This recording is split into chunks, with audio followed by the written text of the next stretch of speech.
Na economia, o Comitê de Política Monetária do Banco Central manteve a taxa básica de juros em 15% ao ano em um esforço para conter a inflação que tende a se moderar, mas segue fora da meta oficial. Assunto para o repórter Matheus Dias, chegando com os últimos detalhes. Essa já era uma decisão dada como praticamente certa, não é isso, Matheus? Boa noite para você, bem-vindo. É isso, Thiago. Boa noite para você, boa noite a quem nos acompanha. Como você bem disse, era o que todos esperavam, né? Pelo menos todos os analistas em economia falavam que era muito difícil que o Banco Central, na reunião do Copom, né, do Comitê de Política Monetária, de alguma forma baixasse os juros agora. Eles achavam sim que seria mantido, assim como foram mantidos a 15% ao ano a taxa Selic. A próxima redução, todos os especialistas, economistas com quem nós aqui da Jovem Pan conversamos, inclusive, dizem que deve acontecer só em janeiro do ano que vem.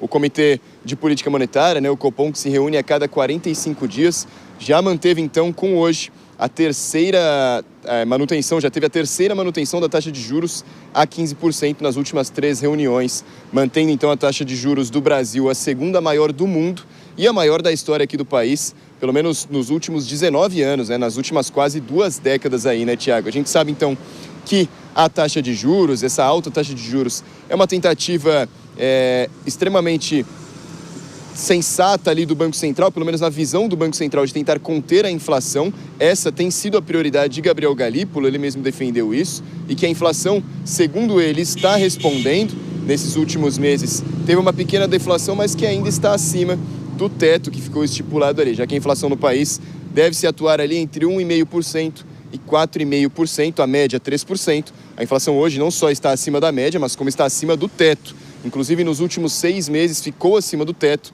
Gabriel Galípolo, presidente do Banco Central, teve até que escrever uma carta ao ministro da Fazenda, Fernando Haddad, explicando por que por 6 meses seguidos a taxa da inflação ficou acima da meta estipulada então.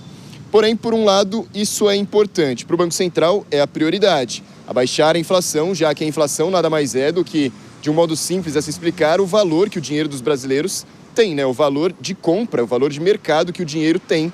Quanto mais alta a inflação, menor esse valor aqui, principalmente para a parcela mais pobre da população.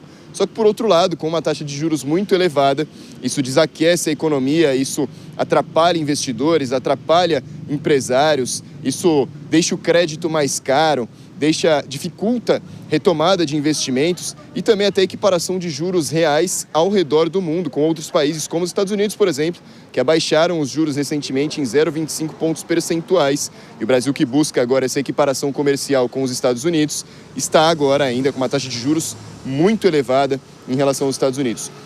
Muitos empresários reagiram negativamente, Thiago, por mais que o Banco Central lute e continue defendendo que abaixar, reduzir a inflação é a prioridade, o empresariado pensa diferente, o ministro da Fazenda pensa diferente. Fernando Haddad já disse em mais de uma oportunidade que acredita que já dê para abaixar os juros, mas o Banco Central parece que não vai tomar essa decisão de forma apressada, né? Até na própria nota, inclusive, do Copom, que saiu às 6 horas da tarde, o Banco Central diz o seguinte, que o ambiente externo ainda se mantém incerto em função da conjuntura e da política econômica nos Estados Unidos, com reflexos nas condições financeiras globais.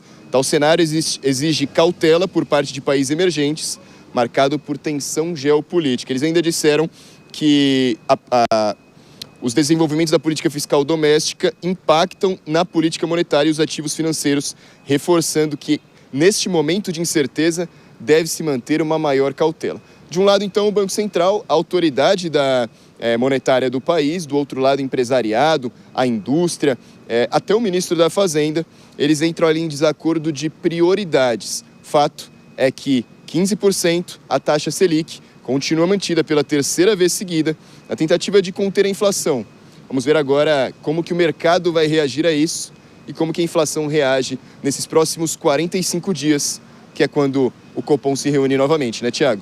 É isso, Matheus Dias, então, trazendo os destaques do Banco Central, manutenção da taxa básica de juros. Você volta daqui a pouquinho. E para falar mais sobre esse assunto, nosso entrevistado é o economista-chefe da Lef Asset, Jason Vieira.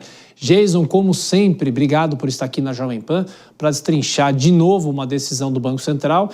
E nosso repórter, o Matheus, falando, né, sobre as questões internacionais, a preocupação com a inflação aqui. Agora, Mais uma vez, o Banco Central indica que essa taxa deve ficar pelo menos estacionada nos 15% por mais tempo do que talvez a sociedade, a questão econômica, está exigindo que a taxa básica de juros fique nesse patamar. Bem-vindo, Jason. Olá, mais uma vez, obrigado pelo convite.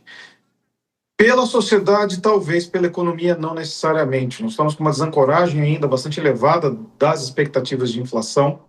Parte disso ainda é muito voltada à questão fiscal no Brasil, ou seja, o impacto da questão fiscal continua sendo bastante relevante e também uma resiliência do mercado de trabalho e núcleos inflacionários. Parte dessa questão do mercado de trabalho responde por isso, os núcleos inflacionários ainda bastante pressionados.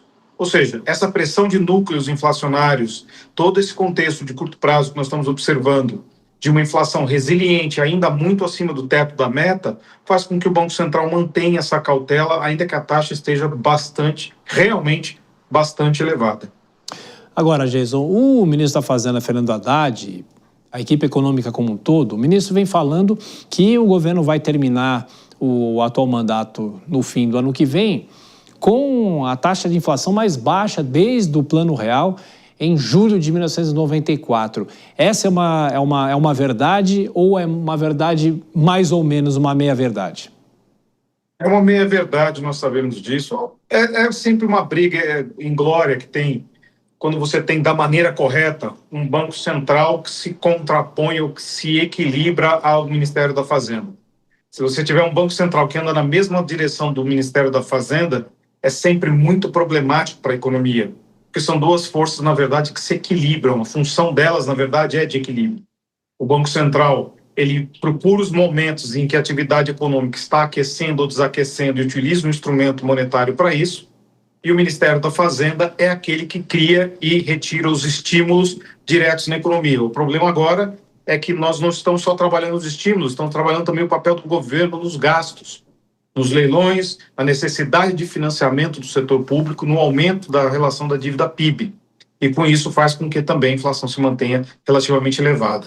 Nós também tivemos uma sorte histórica esse ano por conta do dólar.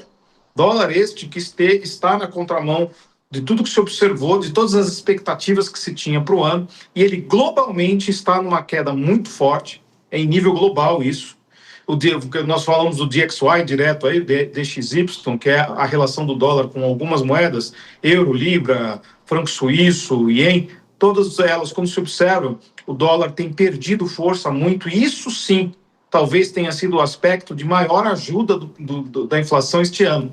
Ou seja, se não fosse pela ajuda de um fator internacional, nós estaremos numa situação muito pior e o Banco Central talvez com uma mensagem mais dura ainda.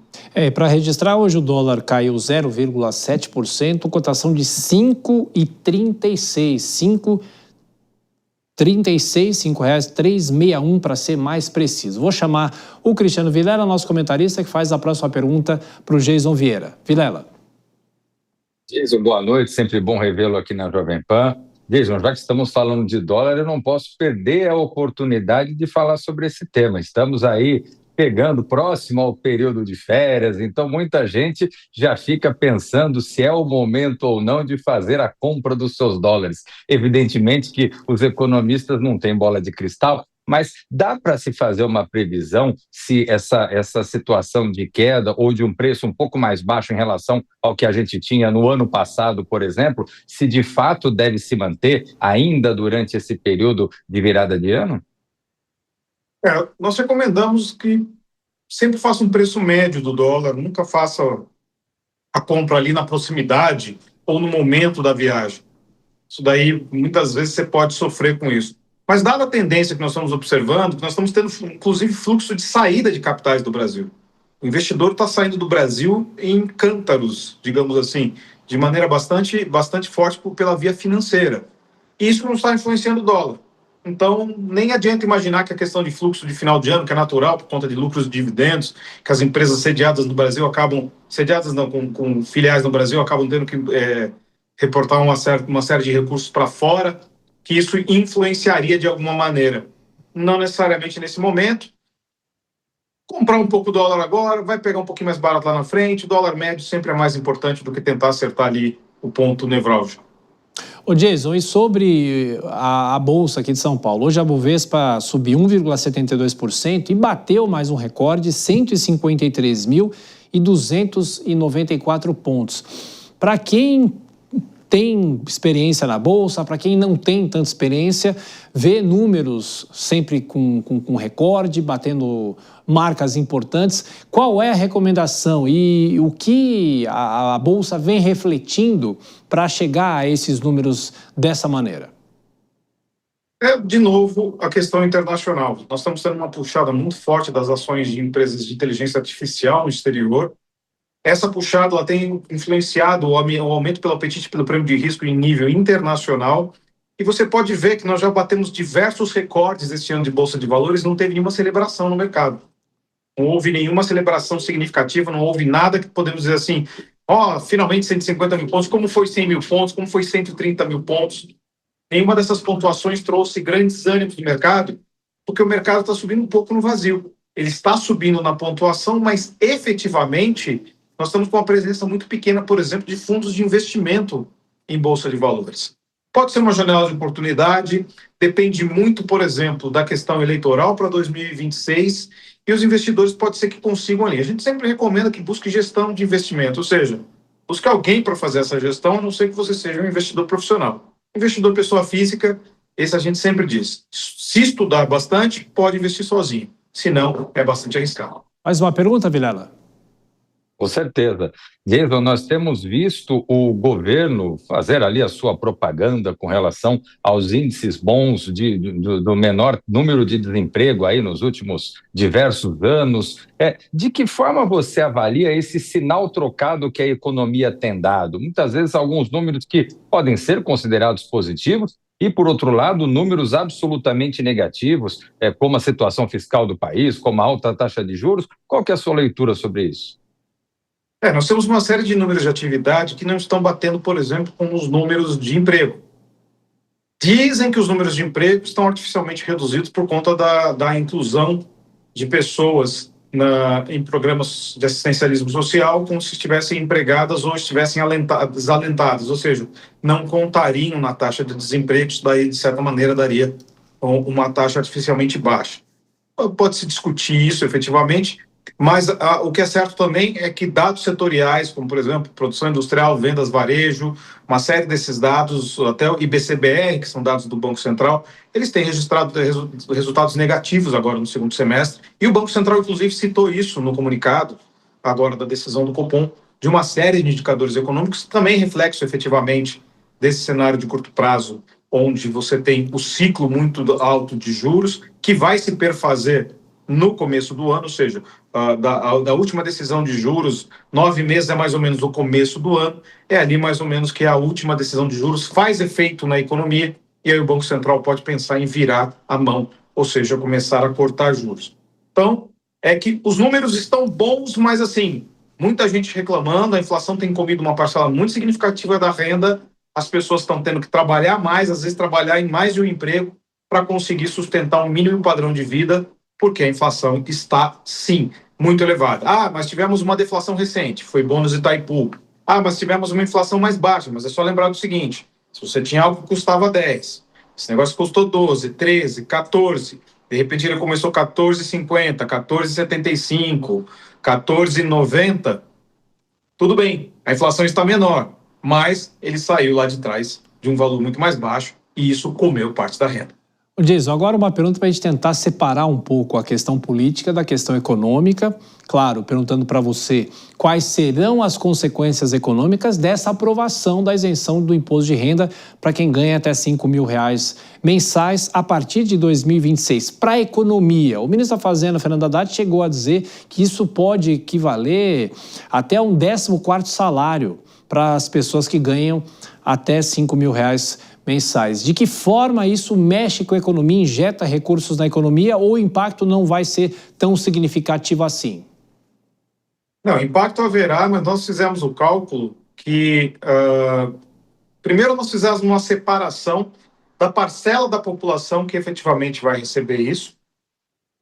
Ou seja, se você for pegar o imposto de renda, na verdade, ele tinha uma isenção e no fim era acima de R$ 3.030. Então é aquela faixa das pessoas que ganhavam de R$ 3.030 até R$ 5.000 que vai receber essa isenção. Nessa primeira faixa, as pessoas vão recebendo mais ou menos R$ 175 por mês.